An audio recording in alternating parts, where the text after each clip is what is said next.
The massive space station floated silently in the darkness, its lights twinkling like stars against the black canvas of space. Station Omega-7 was humanity's greatest achievement, a neutral meeting ground where different alien species could come together for peaceful talks. Today was special. Today, one of the most powerful alien rulers in the galaxy was coming for the first time. Queen Zera stepped off her golden spaceship with the grace of someone who had never been told no. She stood nearly 7 feet tall, her skin glowing with a soft blue light that seemed to pulse with her heartbeat. Her silver hair flowed behind her like liquid metal, and her purple eyes held the kind of confidence that came from ruling over billions of beings. Across dozens of planets, the Zephyrians were ancient, wise, and incredibly advanced. They had mastered space travel when humans were still learning to make fire. Behind her walked a group of alien advisors, all dressed in flowing robes that seemed to shimmer and change color as they moved. They whispered among themselves in their musical language, occasionally glancing at the human crew members with barely hidden disgust. To them, humans were nothing more than clever animals who had somehow managed to build rockets. David stood at attention near the docking bay doors, wearing his crisp blue security uniform. At 28, he had served in the military before taking this job, but he still felt nervous whenever important visitors arrived. He was average height, with dark hair and kind brown eyes that always seemed to be watching and learning. Most people barely noticed him, which was exactly how he liked it. Being invisible meant less chance of making mistakes or drawing unwanted attention. Remember, his supervisor had told him earlier, "You're assigned to escort the queen wherever she needs to go. Stay quiet, stay professional, and whatever you do, don't take anything personally. These aliens see us as beneath them, as queen." Zera approached. David stepped forward and gave a respectful bow. "Welcome to Station Omega-7, Your Majesty. I'm David, and I'll be your security escort during your visit." The queen looked right through him as if he were made of glass. She turned to one of her advisors and spoke in her own language, but the universal translator in David's ear picked up her words. "Do we really need this primitive creature following us around? Surely their simple minds cannot comprehend proper security protocols." Her advisor replied with what sounded like laughter. "Think of him as a pet, my queen. Sometimes it amuses the lesser species to feel useful." David's face burned with embarrassment, but he kept his expression neutral. He had dealt with worse insults during his military service. At least these came from someone who genuinely believed she was superior, rather than from cruelty alone. For the next 3 days, David followed the queen and her group through the station's corridors. He watched as she dismissed human diplomats with waves of her hand, spoke over them during meetings, and treated the human staff like they were invisible. She never once looked directly at David or acknowledged his presence, even when he opened doors for her or cleared paths through crowded areas. The queen spent her time in meetings with other alien species, discussing trade agreements and territorial disputes. The humans were barely included in these conversations, serving more as hosts than equal participants. David could see the frustration on his fellow humans' faces, but they all maintained their professional composure. During one particularly tense meeting, David noticed something the others missed. 3 figures in dark clothing had entered the station through a maintenance airlock, avoiding the main security checkpoints. Their movements were too coordinated, too purposeful. His military training kicked in as he recognized the signs of a planned attack. The intruders were Krillic pirates, a violent species known for raiding diplomatic stations and selling information to the highest bidder. They had somehow disabled the sensors in the maintenance section and were making their way toward the diplomatic quarters where all the important meetings were taking place. David's hand moved to his communication device, but before he could call for backup, the lights went out. Emergency power kicked in a moment later, bathing everything in a red glow. Shouts and confusion filled the air as diplomats and staff tried to figure out what was happening. In the chaos, David saw the pirates moving toward Queen Zera's location. Without thinking, he ran toward the queen, pushing through the panicking crowd. She was standing in the middle of the corridor, her advisors clustering around her in fear. For all their advanced technology, They seemed completely unprepared for this kind of direct threat. "Your Majesty," David called out, but she ignored him, probably thinking he was just another panicking human. The first pirate appeared at the end of the corridor, weapon raised. David didn't hesitate. Years of training took over as he tackled the Queen, bringing her down behind a nearby support beam just as energy blasts scorched the air. Where she had been standing. "Stay down," he whispered urgently, his body shielding hers from the attacking pirates. For the first time since her arrival, Queen Zera actually looked at David. Her purple eyes were wide with shock, not just from the attack, but from the realization that this human had just saved her life without a second thought. The fight was brief but intense. David used his knowledge of the station's layout to outmaneuver the pirates, leading them away from the diplomatic areas while backup arrived. When the security team finally cornered the intruders, David had already disabled 2 of them using nothing but quick thinking and basic human determination. Later, as the station returned to normal operations, Queen Zera found herself replaying the moment over and over in her mind. The human guard had put himself between her and danger without hesitation. He hadn't stopped to consider that she had treated him like dirt for 3 days straight. He hadn't paused to think about whether saving an alien ruler was worth risking his own life. He had simply acted with a kind of instinctive courage that impressed her more than she wanted to admit. That night, alone in her luxurious guest quarters, Queen Zera stared out at the stars and found herself thinking about Brown Eyes, filled with quiet determination and a voice that had remained steady, even in the face of deadly danger. For the first time in her long life, she wondered if there might be more to these humans than she had ever imagined. The days following the pirate attack changed everything, though Queen Zera would never admit it out loud. She told herself she was simply conducting research, studying human behavior for diplomatic purposes. But deep down, she knew the truth was far more complicated. Every morning, she found herself timing her walks through the station to match David's patrol schedule. She learned his routes by heart, memorizing which corridors he checked at what times. Her advisors assumed she was simply being cautious about security after the attack, so they never questioned her sudden interest in exploring every corner of the human facility. David, for his part, continued his duties with the same quiet professionalism he had always shown. He never brought up the incident where he saved her life, never acted like she owed him anything. In fact, he seemed almost embarrassed when other humans praised his quick thinking.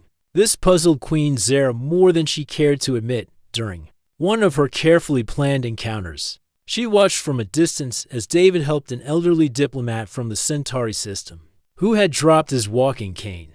The old alien was known for his difficult temperament and had been rude to most of the human staff. But David simply picked up the cane, steadied the diplomat's arm, and made sure he was comfortable before continuing his rounds. Fascinating, Queen Zera murmured to herself. In her world, such kindness was only shown to those who could offer something in return. She began to notice other things too.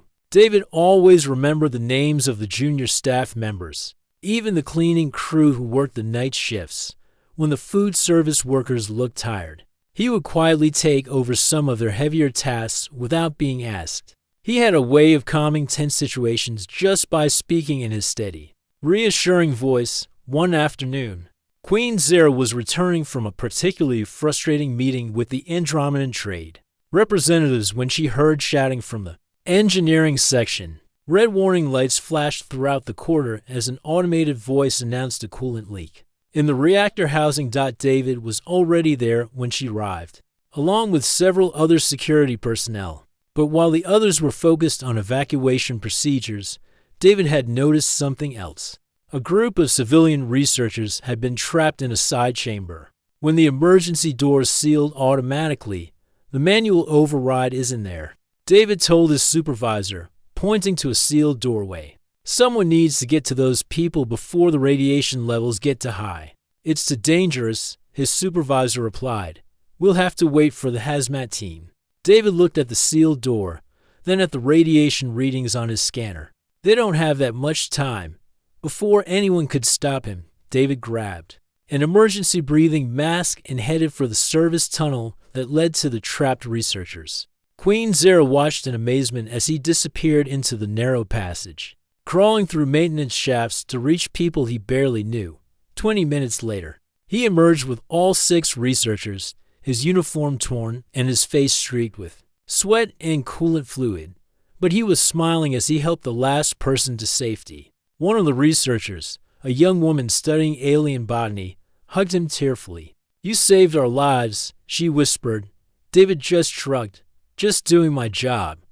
But it wasn't just his job, Queen Zera realized. No one had ordered him to risk his life for those people. He had chosen to do it because it was the right thing to do.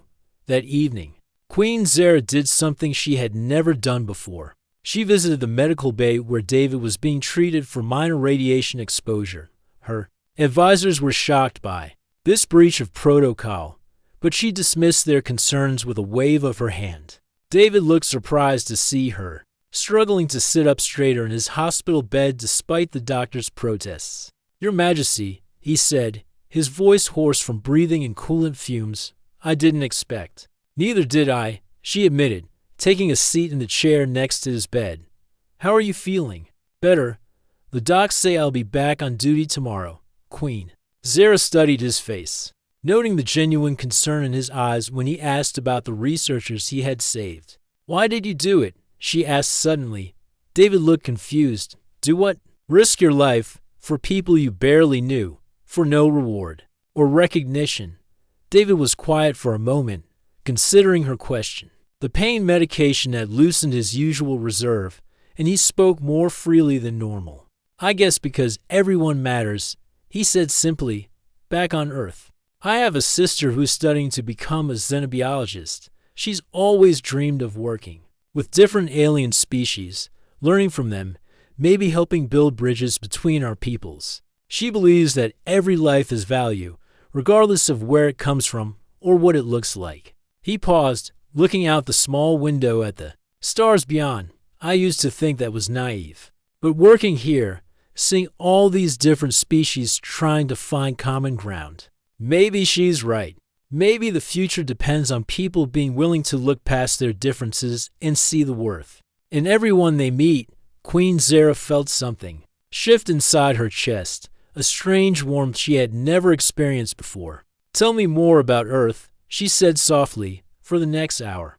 David shared stories about his home planet. He talked about forests and oceans, about art and music, about human dreams of exploring the galaxy not as conquerors but as friends. He spoke of his sister's research, of scientists working to understand alien biology so they could better help other species, of teachers preparing the next generation to embrace diversity among the stars. When Queen Zera finally returned to her quarters, her advisors bombarded her with questions about her unusual visit. She brushed them off, claiming it was merely diplomatic courtesy to check on those who served the mission. But alone in her room, she found herself staring at her reflection in the mirror for the first time in centuries. She questioned everything she had been taught about superiority and hierarchy. The human guard's simple words had planted seeds of doubt in her mind, making her wonder if strength really came from power over others, or from the courage to protect and uplift those around you. That night, she dreamed of green forests and blue oceans, of a small planet where beings chose kindness over conquest, and of brown eyes that saw worth in everyone they encountered. The weeks that followed brought an unexpected change to Queen Zera's routine. Instead of avoiding David or treating him as invisible, she began initiating conversations during their encounters. At first, these exchanges were brief and formal, but gradually they became longer and more personal. "Tell me about human art," she said one afternoon as they walked through the station's cultural wing. "I noticed the paintings on the walls of your quarters. They're quite different from what we create on my world." David seemed surprised by her genuine interest. "Well, most human art is about emotion and experience," he explained. Stopping in front of a display showing works from Earth, "We paint what we feel, not just what we see. This one here shows a sunset over the ocean. But the artists use colors that aren't really there to express how the moment made them feel." Queen Zera studied the painting with new eyes. On her world, art was precise and mathematical, designed to showcase technical skill rather than emotional expression. "How strange," she murmured, "and yet there's something beautiful about it." Their conversations became a daily occurrence. David would share stories about human culture, explaining concepts like music that told stories, books that explored feelings, and festivals that celebrated hope instead of conquest. Queen Zara found herself fascinated by the idea that humans created beauty simply for the joy of creation, not for practical purposes or displays of power. One day, David surprised her with a question of his own. "What was your world like before you became queen?" he asked as they stood in the observation deck, watching the stars. Queen Zara hesitated. Royal protocol demanded that she maintain her image of perfection and authority. But something about David's quiet presence made her want to share the truth lonely. She admitted quietly, "I was trained from childhood to rule, to make decisions. That affected billions of lives. There was no time for friendships or personal desires. Everything I did had to serve the greater good of the empire." "That sounds like a heavy burden for one person to carry," David said gently. "It is the way of our people. Duty before self, logic before emotion, strength before other considerations." David nodded thoughtfully. "On Earth, we have a saying, it takes a village to raise a child. We believe that everyone benefits when we work together and support each other. No one should have to carry everything alone." His words stirred something deep within Queen Zara's heart, a longing she had buried so long ago she had forgotten it existed. Their breakthrough moment came during David's break period. Queen Zara had learned his schedule well enough to know when he liked to find quiet spaces to recharge from the constant activity of the station. She found him in an unused section of the recreation area, sitting alone with a small book in his hands. "What are you reading?" she asked, settling into a nearby chair.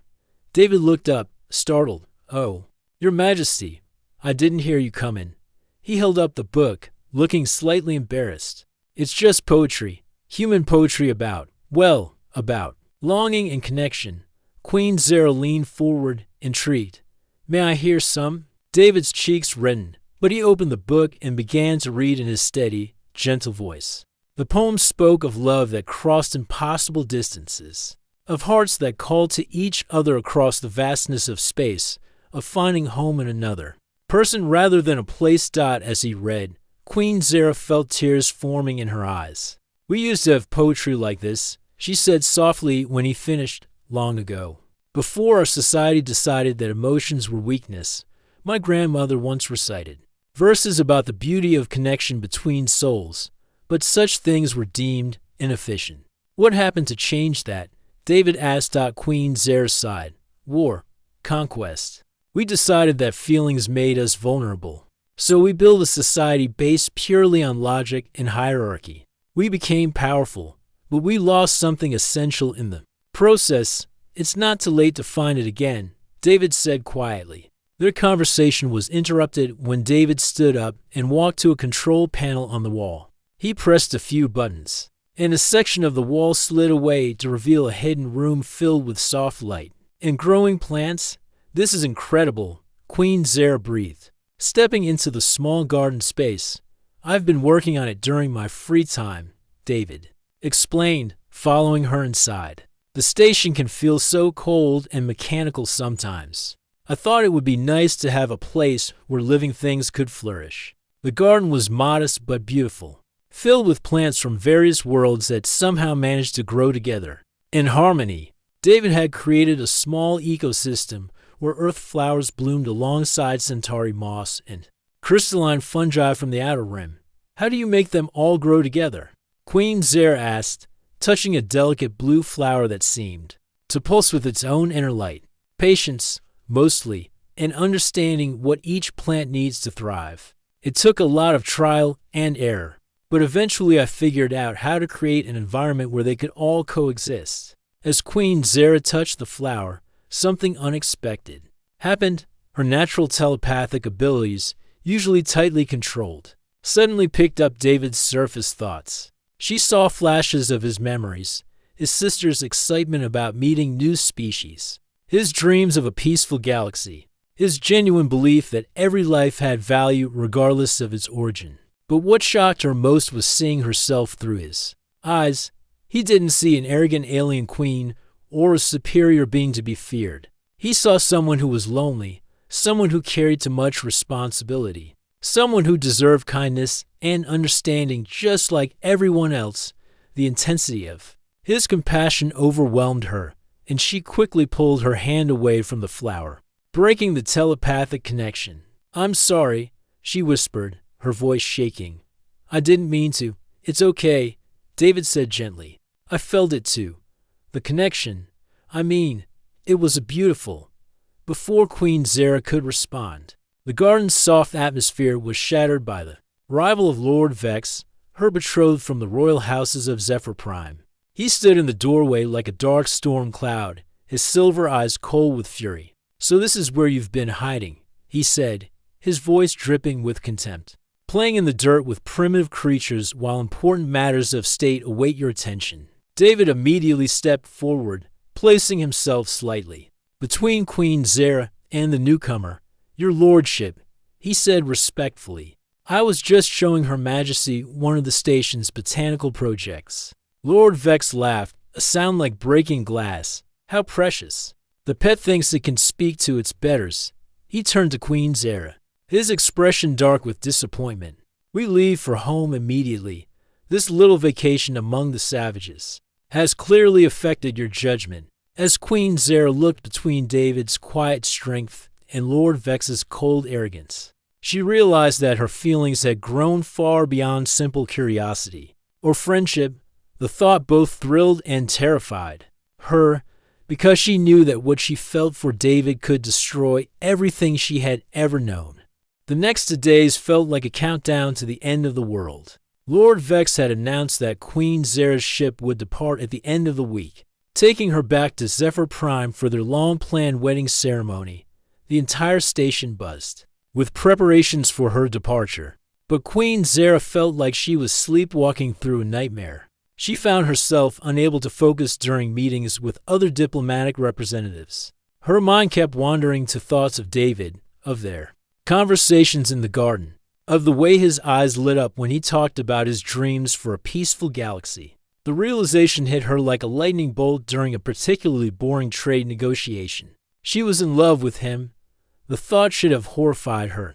Everything about her upbringing, her culture, her position as royalty told her that such feelings were not only inappropriate, but dangerous. Yet she couldn't deny the warmth that spread through her chest whenever she saw David's gentle smile, or the way her heart raced when their hands accidentally touched during their walks. David, meanwhile, seemed to be struggling with his own emotions. He had always been skilled at hiding his feelings, but Queen Zera's enhanced senses allowed her to notice the small changes in his behavior. He lingered a moment longer when saying goodbye. After their conversations, his usually steady voice sometimes wavered when he spoke to her. Once, she caught him staring at her with an expression of such profound sadness that it took her breath away. On the 3rd night before her scheduled departure, Queen Zera couldn't bear the uncertainty any longer.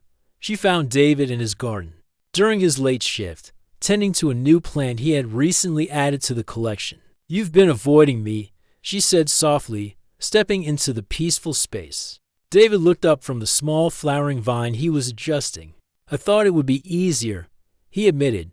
"For both of us." "Easier than what?" David set down his gardening tools and turned to face her fully. Even in the dim light of the garden, she could see the conflict in his eyes. "Easier than admitting that I've fallen in love with someone I can never have," he said quietly. The words hung in the air between them like a bridge waiting to be crossed. Queen Zera felt her heart stop, then begin beating so fast she was sure he could hear it. "David," she whispered, "I know it's impossible," he continued, his voice growing stronger with each word. "I know you're royalty, and I'm just a security guard. I know your people see humans as inferior. I know you're promised to someone else, someone who can give you the kind of life you deserve. But I can't pretend anymore that what I feel for you is just friendship." Queen Zera stepped closer to him, close enough that she could see the tears threatening to spill from his eyes. "What if I told you that I feel the same way?" she asked, her own voice barely above a whisper. David's expression shifted from resignation to disbelief. "That's not possible." "Why?" "Because I'm an alien. Because I'm a queen. Because I spent weeks treating you like you didn't matter." She reached out and gently touched his face. "David, you've shown me what it means to truly care for someone. You've taught me that strength isn't about power over others, but about the courage to protect and cherish those you love. You've made me want to be better than I was." David covered her hand with his own. Leaning into her touch, "Zara," he said, using her name without the royal title for the first time. "Even if we both feel this way, what future could we possibly have? Your world, your people, your responsibilities." "I know," she said, tears finally spilling down her cheeks. "I know it seems impossible. But when I'm with you, I feel like I've found something I didn't even know I was missing. You make me feel like myself, not just a queen or a political symbol, but a person who deserves love and happiness." They moved closer together until there was barely any space between them. The garden around them seemed to glow brighter, as if the plants themselves were responding to the emotion in the air. "If things were different," David said softly, "if we lived in a world where love mattered more than politics and prejudice, if we lived in that world," Zara completed, "would you want to be with me every day for the rest of my life?" He answered without hesitation. Their first kiss was gentle and tentative, like the first bloom of spring after a long winter. But as they held each other in the soft light of the garden, both felt as though they had finally found their home among the stars. The moment was shattered by the sound of slow, mocking applause from the garden entrance. Lord Vex stood in the doorway, his silver eyes blazing with fury and disgust. "How touching," he said, his voice dripping with contempt. The mighty queen of Zephyr Prime, reduced to romantic fantasies with a primitive beast, David immediately stepped in front of Zara, his protective instincts overriding everything else. "Lord Vex," he said calmly, though his hands were clenched into fists, "you're interrupting a private conversation." "Private?" Vex laughed coldly. "Nothing about the queen's life is private, especially not when she's betraying everything our people stand for." He turned his attention to Zara, who had moved to stand beside David rather than behind him. "Do you have any idea what you've done?" Vex continued. "The shame you've brought upon our house, our bloodline, our entire civilization, to throw yourself at this creature. It's beyond disgraceful." "David is worth 10 of you," Zara said fiercely, her royal composure finally cracking. "He has more honor and courage in his smallest finger than you have in your entire body." Vex's face darkened with rage. "I challenge him," he said formally, his voice carrying the weight of ancient tradition. "Single combat, by the old laws of our people. I have the right to defend the honor of my betrothed against any who would corrupt her." David felt the blood drain from his face. He knew enough about Zephyrian culture to understand what this meant. Lord Vex was physically stronger, faster, and had telepathic abilities that David couldn't match. It would be a death sentence. "I accept," David said quietly, ignoring Zara's sharp intake of breath. "No," Zara said firmly, "I forbid it, as queen. I have the authority to—" "You have no authority here," Vex interrupted. "The challenge has been issued and accepted. Tomorrow at dawn, in the station's central plaza. To the end," as Vex turned and left the garden. Zara grabbed David's arm desperately. "You can't do this," she pleaded. "He'll destroy you. There has to be another way." David took her hands in his brown eyes filled with calm determination. "There is no other way. If I run, he'll hunt me down eventually. If I refuse, he'll find a reason to hurt you. At least this way, I go out fighting for something that matters." "Fighting for what?" Zara asked, though she already knew the answer. "Fighting for love," David said simply. "Fighting for the idea that maybe, someday, the galaxy will be a place where two people can care about each other, without it mattering what planet they come from." As they held each other in the garden they had built together, both knew that the next day would change everything. The only question was whether love could find a way to survive in a universe that seemed determined to tear them apart. Dawn broke over Station Omega-7 with an eerie silence. Word of the challenge had spread through the diplomatic quarters like wildfire, and beings from dozens of different worlds had gathered in the central plaza to witness what many believed would be a tragic end to an impossible love story. David stood at one end of the circular arena, wearing simple training clothes instead of his usual uniform. He had spent the night in meditation, preparing himself mentally for what seemed like certain defeat. His hands were steady, but everyone could see the weight of the moment in his eyes. At the other end of the plaza, Lord Vex waited with the confidence of someone who had never lost a fight. His silver skin seemed to shimmer with barely contained energy, and his telepathic abilities created a subtle pressure in the air that made nearby humans feel dizzy and disoriented. Queen Zera sat in the observation area, flanked by her advisors who looked deeply uncomfortable with the entire situation. She had barely slept, spending the night pacing her quarters and searching through ancient Zephyrian law books for any loophole that might save David's life. The station commander, a gruff human veteran named Commander Torres, stepped forward to officiate the combat. By the ancient laws recognized in this neutral space, he announced, "This challenge will be fought to completion. Are both parties ready?" David nodded quietly. Lord Vex raised his hand in acknowledgement, a cruel smile playing across his lips. "Wait!" Queen Zera's voice rang out across the plaza, stopping everyone in their tracks. She stood up from her seat, her royal robes flowing around her like liquid starlight. The crowd fell silent as she walked to the center of the arena, positioning herself between the two combatants. "I invoke the right of royal declaration," she announced, her voice carrying the authority of someone born to rule. "As Queen of Zephyr Prime, I claim the ancient privilege to speak before combat begins." Lord Vex's confident expression flickered with uncertainty. The right of royal declaration was an old tradition, rarely used, but legally binding under galactic law. "Zera, what are you doing?" Vex demanded.